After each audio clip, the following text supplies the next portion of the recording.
वायुदेव कहते हैं, ऐसा कहकर महादेव जी ने उन्हें दोनों हाथों से पकड़कर हृदय से लगा लिया और मस्तक सूंघकर यह कहते हुए देवी की गोद में दे दिया कि यह तुम्हारा पुत्र है। देवी ने कार्तिकेय की भांति प्रेम पूर्वक उनके मस्तक पर अपना कर कमल रखा और उन्हें अविनाशी कुमार पद प्रदान किया।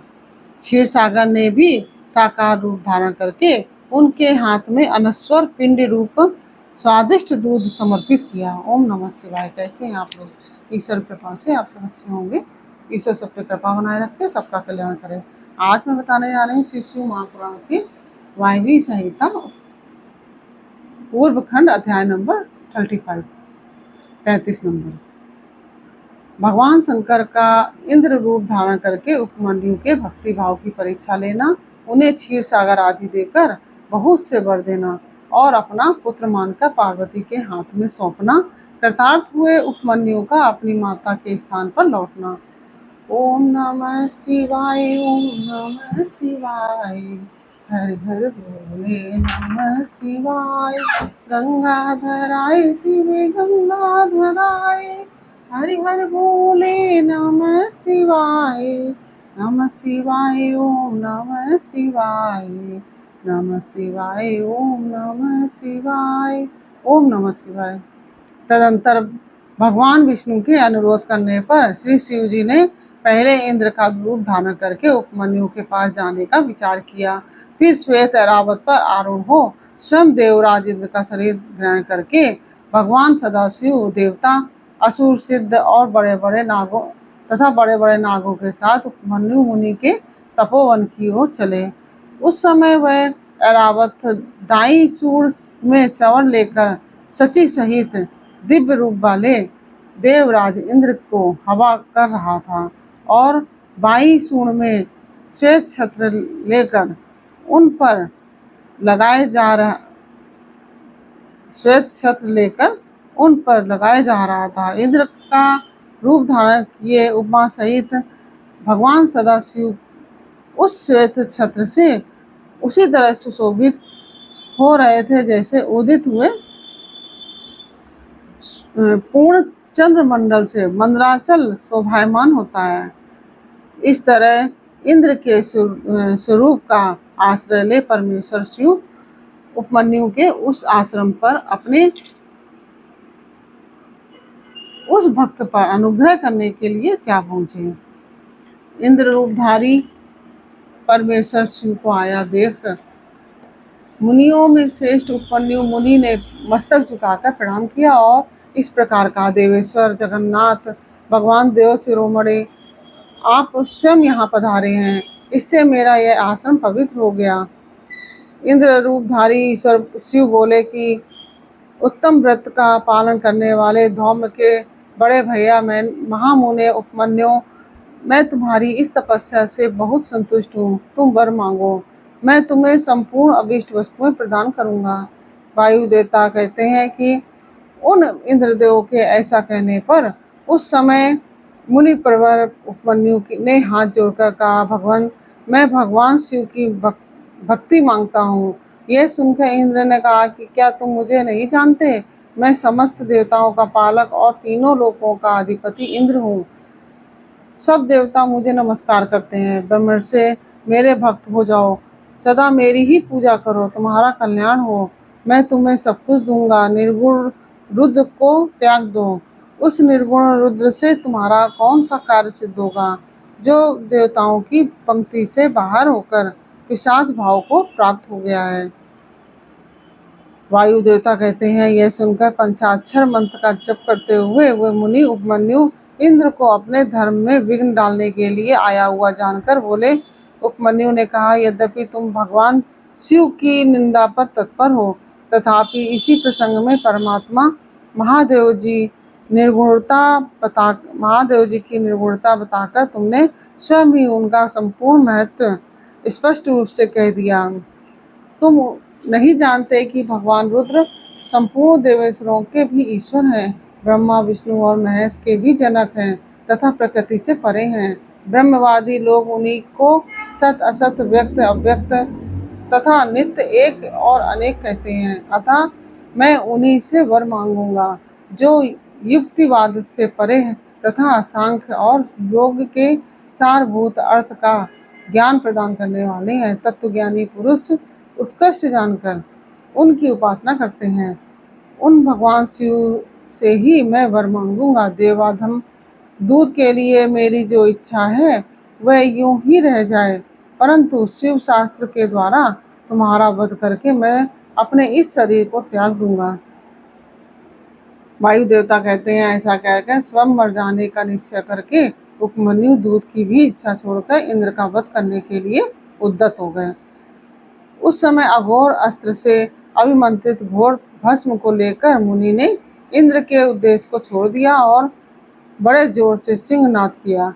फिर शंभु के युगल चरण बिंद का चिंतन करते हुए वे अपनी देह को दग्ध करने के लिए उद्यत हो गए और अग्नेयी धारणा धारण करके स्थित हुए। ब्राह्मण उपमन्यु जब इस प्रकार स्थित हुए तब भग देवता के नेत्र का नाश करने वाले भगवान शिव ने योगी उपमन्यु की उस धारणा को अपनी सौम्य दृष्टि से रोक दिया।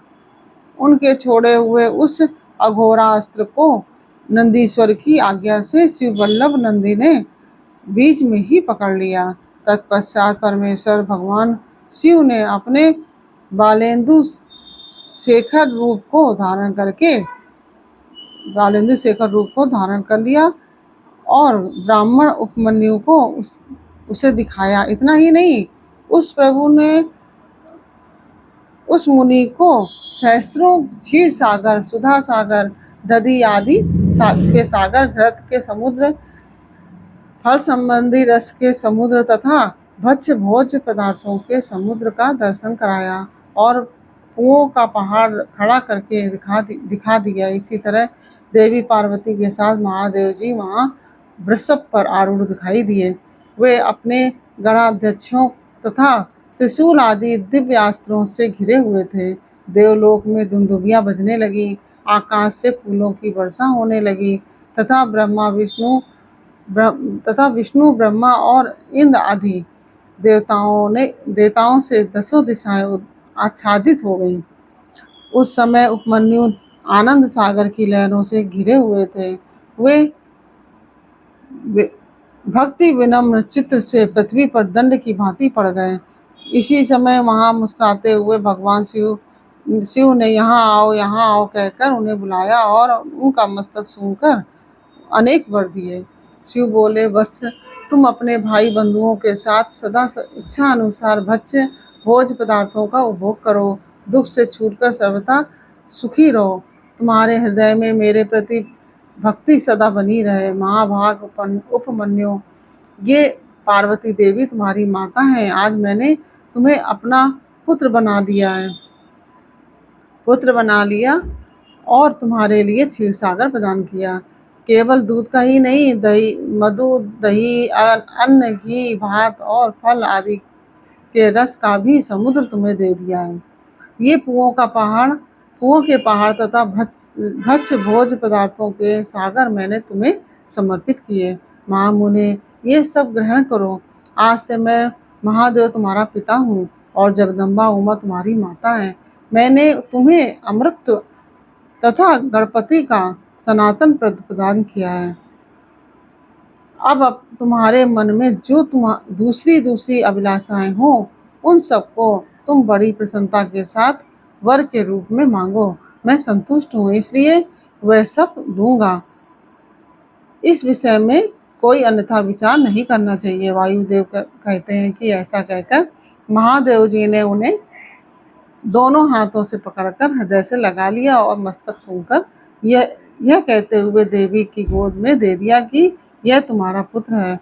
देवी ने कार्तिकेय की भांति प्रेम पूर्वक उनके मस्तक पर अपना कर कमल रखा और उन्हें अविनाशी कुमार पद प्रदान किया। क्षीर सागर ने भी साकार रूप धारण करके उनके हाथ में अनस्वर पिंडीभूत स्वादिष्ट दूध समर्पित किया। तत्पश्चात पार्वती देवी ने संतुष्ट चित हो उन्हें योग जनित ऐश्वर्य, सदा संतोष, अविनाशनी ब्रह्म विद्या, और उत्तम समृद्धि प्रदान की। तदंतर उनके तपोमय तेज को देखकर प्रसन्नचित्त हुए शंभु ने उपमन्यु मुनि को पुनः दिव्य वरदान दिया। पाशुपत ज्ञान, तात्विक व्रत योग तथा चिरकाल तक उसके प्रवचन की परम पटुता उन्हें प्रदान की। कुमार शिव और शिवा से दिव्य वर तथा नित्य कुमारत्व पाकर वे प्रमुदित हो उठे। इसके बाद प्रसन्नचित्त हो प्रणाम करके हाथ जोड़ ब्राह्मण उपमन्यु ने देव महेश्वर से यह वर मांगा। उपमन्यु बोले, देव देवेश्वर प्रसन्न होइए, परमेश्वर प्रसन्न होइए और मुझे अपनी परम दिव्य और अव्यभिचारिणी भक्ति दीजिए। महादेव, मेरे जो अपने सगे संबंधी हैं उनमें मेरी सदा श्रद्धा बनी रहने का वर दीजिए। साथ ही अपना दासत्व, उत्कृष्ट स्नेह और नित्य सामीप्य प्रदान कीजिए। ऐसा कहकर प्रसन्नचित्त हुए द्विजश्रेष्ठ उपमन्यु ने हर्ष गदगद वाणी द्वारा महादेव जी का स्तवन किया। उपमन्यु बोले, देव महादेव, शरणागत वत्सल, करुणा सिंधु, सांब सदाशिव, आप सदा मुझ पर प्रसन्न होइए। वायुदेव कहते हैं, उनके ऐसा कहने पर सबको वर देने वाले प्रसन्नात्मा महादेव ने मुनिवर उपमन्यु को इस प्रकार उत्तर दिया। शिव बोले, वत्स उपमन्यु, मैं तुम पर संतुष्ट हूँ, इसलिए मैंने तुम्हें सब कुछ दे दिया है। ब्रह्मण से तुम मेरे सुदृढ़ भक्त हो, क्योंकि इस विषय में मैंने तुम्हारी परीक्षा ले ली है। तुम अजर अमर, दुख रहित, यशस्वी, तेजस्वी और दिव्य ज्ञान से संपन्न हो। द्विश्रेष्ठ, तुम्हारे बंधु बांधव, कुल तथा गोत्र सदा अच्छे रहेंगे। मेरे प्रति तुम्हारी भक्ति सदा बनी रहेगी। विप्रवर, मैं तुम्हारे आश्रम में नित्य निवास करूंगा, तुम मेरे पास आनंद विचरोगे। ऐसा कहकर उपमन्यु को अभीष्ट वर दे करोड़ों सूर्यों के समान तेजस्वी भगवान महेश्वर वहीं अंतर्ध्यान हो गए। उन श्रेष्ठ परमेश्वर से उत्तम वर पाकर उपमन्यु का हृदय प्रसन्नता से खिल उठा। उन्हें बहुत सुख मिला और वे अपनी जन्मदायिनी माता के स्थान पर चले गए। इस प्रकार से यह अध्याय पूर्ण हुआ और इस अध्याय के साथ वायव्य संहिता का भी जो पूर्व खंड है वो भी पूर्ण हुआ।